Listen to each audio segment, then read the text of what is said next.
Hey everybody, Scout Crafty here again, Mishmash Monday. A couple quick things to talk about.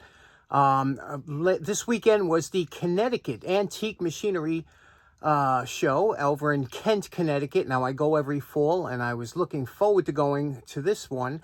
However, the weather was, they were forecasting wind and wet weather, and sure enough, we did get it, wind and wet weather. So I decided to go on Friday. Never went to the show on Friday before, went this time. Fantastic.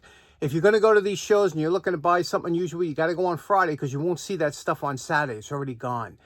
So I filmed some of it. Let's take a look, sit down, relax, and take a walk with me through Kent, Connecticut Antique Machinery Show in beautiful Kent, Connecticut.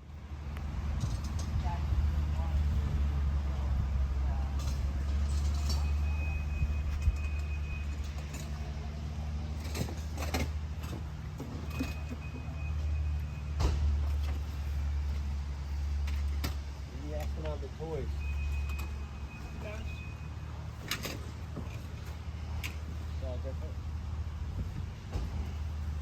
How you doing, kid? What do you asking on the toys? You all different prices? Yeah. You want to buy the bat? What do you want for the bat?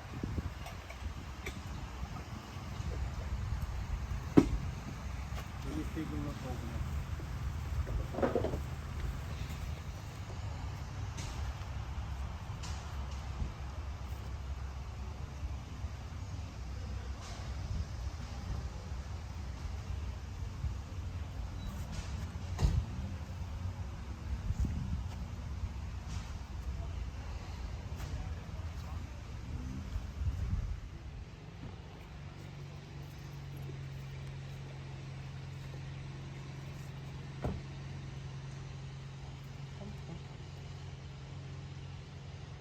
How are you? Good, yourself? Good. Yeah. Actually, I rewired. Yeah. Yep.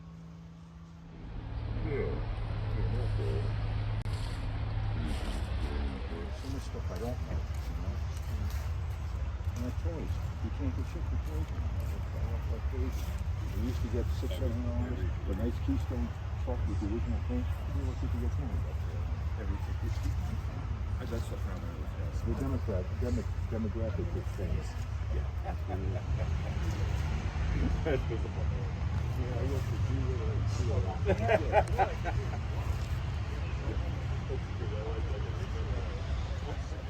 So I do come around this area often. So This guy had like 10 Rocket and Steelmaster hammers. Here.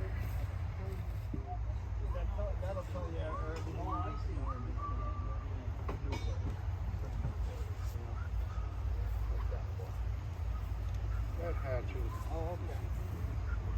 Thank you. You're welcome.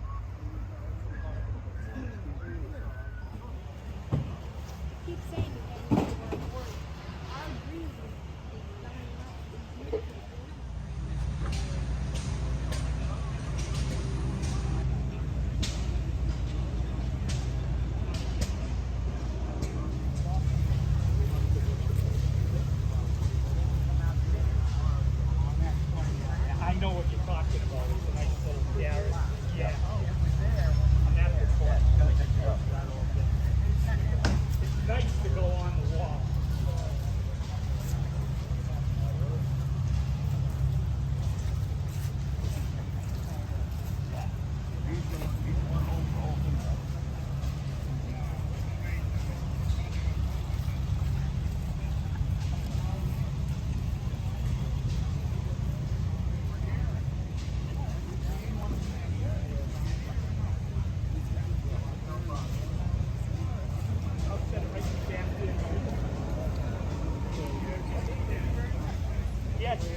didn't want to get involved. Right. Yeah, I know what you're saying. I took the bike. You know, the other one was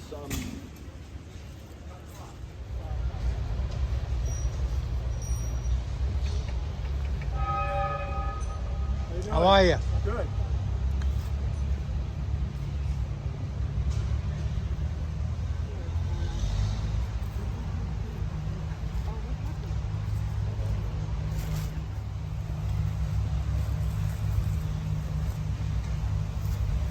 Much room, right? Yeah, New England was the manufacturing center of everything. Everything right. was made either in Connecticut. Right, how many people there I know? Oh, yeah. Piles of them. And it's either I know him or they know. What's he doing? Paulie? He's making money.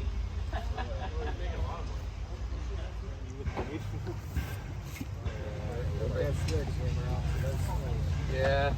So.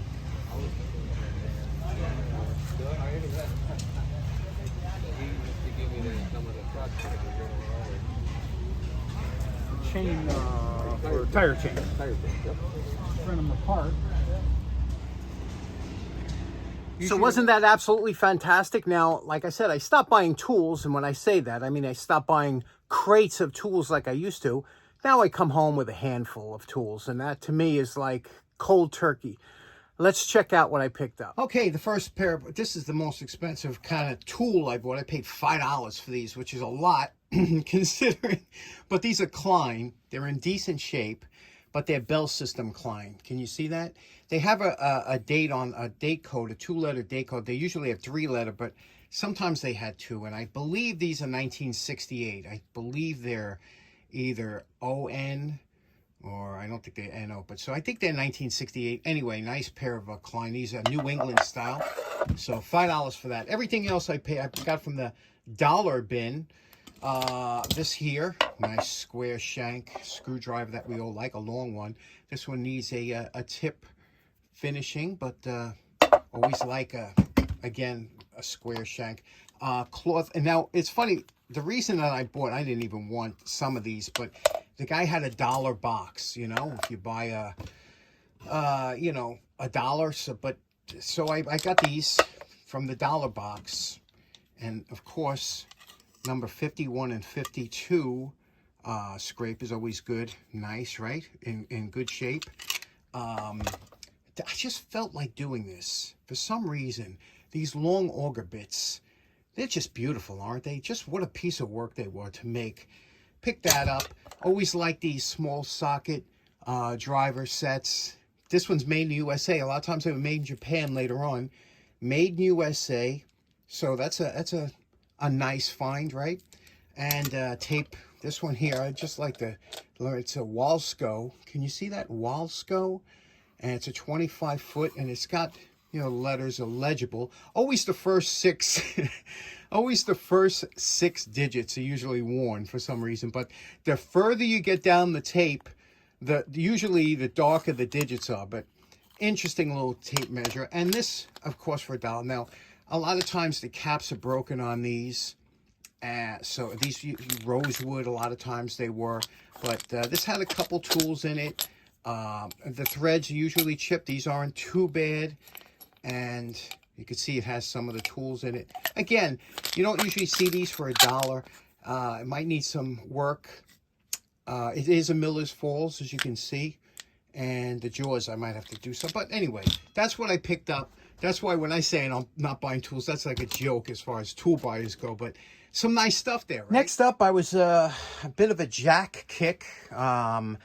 First, I found this one here, and this was $5. It was on the funny story about this. I was talking to Joe, and at $5, this was on the table, and I said, I'm going to pick that jack. I didn't even see it. I'm going to pick that jack up. You know, it was across the way as we were talking. We were talking for like 15 minutes, and I said, yeah, I'm going to pick it. All of a sudden, I just walk over to pick it up, and as I do, some older gentleman picks it up, ready to buy it, and I'm like, oh, I can't believe it. Like, you snooze, you lose. But what happened was he looked at it, and then he said, I got enough of these. He put it down. As soon as he put it down, I grabbed it. I waited the appropriate 10 seconds and grabbed it. This is a Elite, you could see manufacturing company. They were out of Ashland, Oregon. And they made a lot of different jacks back in the from the turn of the century on. And this one here was an interesting type because you could see it's adjustable. And what's funny about these jacks is they do, you know, especially if they're not all beat up, they work for a long time. Here you see, here's how you engage it. It took, sometimes the back of a tire iron would have a flat on there, but you can see, works nicely, doesn't it?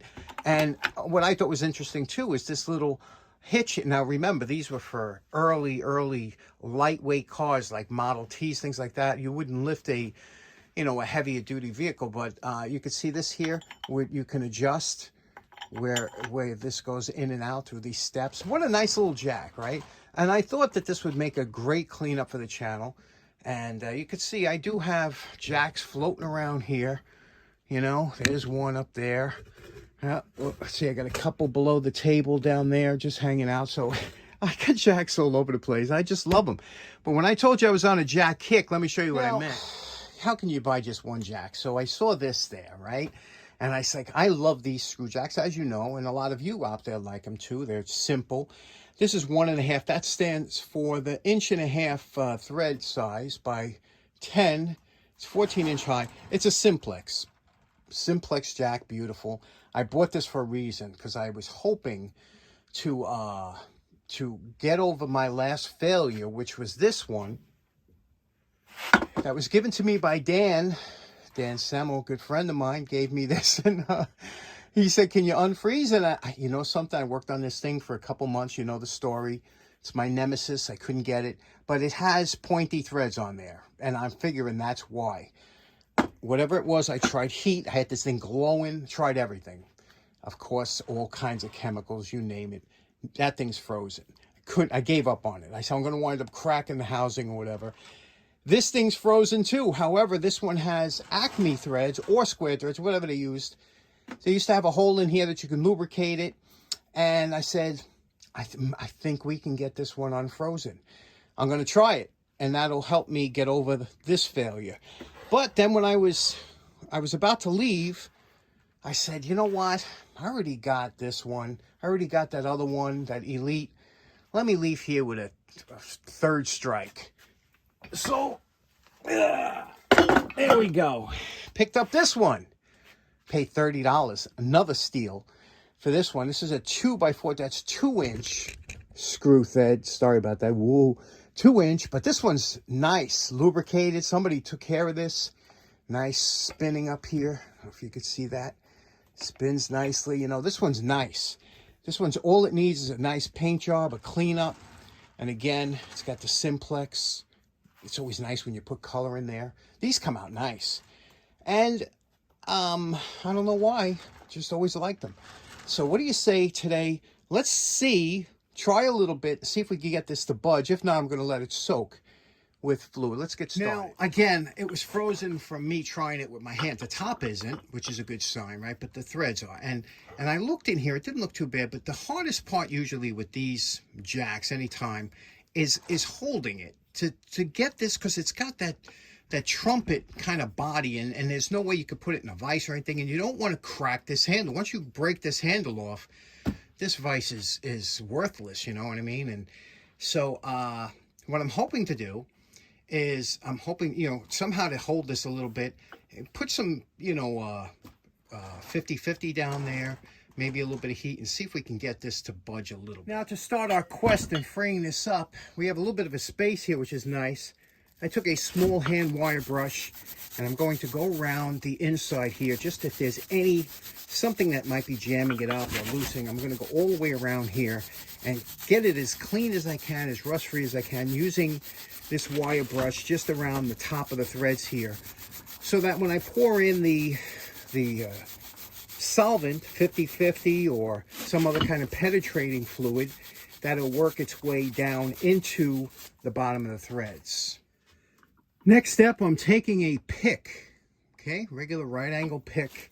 I'm going in here, and again, just to scrape, if there's anything in there, because I thought I saw something, but in case there's anything in here, I'm just getting it out of there, that it won't stop the fluid from going into the thread. So I'm going to pick it around with this, just to make sure that there's nothing that could be in that top of the threads that could be jamming it down.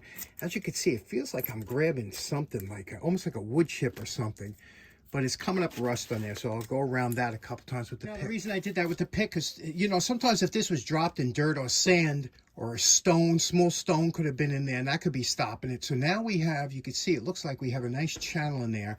I did dig up some hard dirt or whatever, so now we're going to put in some penetrating. Okay, I filled that cavity with 50/50. I'm going to do the same thing here.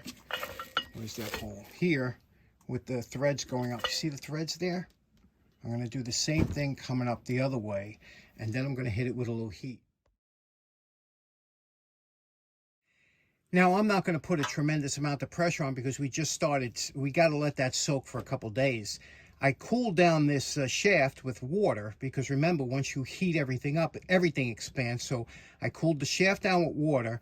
The shaft is, the housing is lukewarm. It's not hot, but that's cool. Now I have a Stanley pry bar here. I'm going to put this in here like this. And you can see I'm just going to press down a little bit. And I don't expect it to free up, but I just want to see where we're at. And I'm getting no movement at all. But see, this is one way you could hold it into the vise. Let me show you another way. Another way is to lay it on its side here, passing the Stanley through the holes and using a hammer, like this nice snap-on soft blow from Ben over in the UK. If you tap on this like this and wrap on it, sometimes that initial shock will give it a twist, but you usually wait to get some movement. It's really not a good way to do it. So in closing, we'll finish that up hopefully on Wednesday, but had a great time at the show. So nice to meet up with Daryl, Joe, Gail, and we had a surprise visit from Mr. and Mrs. 357 Magdad. They made the trip, and they had a great time. It was great to see them. So a great show. Hope you enjoyed it. And we'll see you again on Wednesday. Hopefully we'll be able to make some progress. Let me know if you know any other way to hold this jack down and apply some torque to the top screw and what your thoughts are. Thanks so much for tuning in. Take care now. Bye-bye.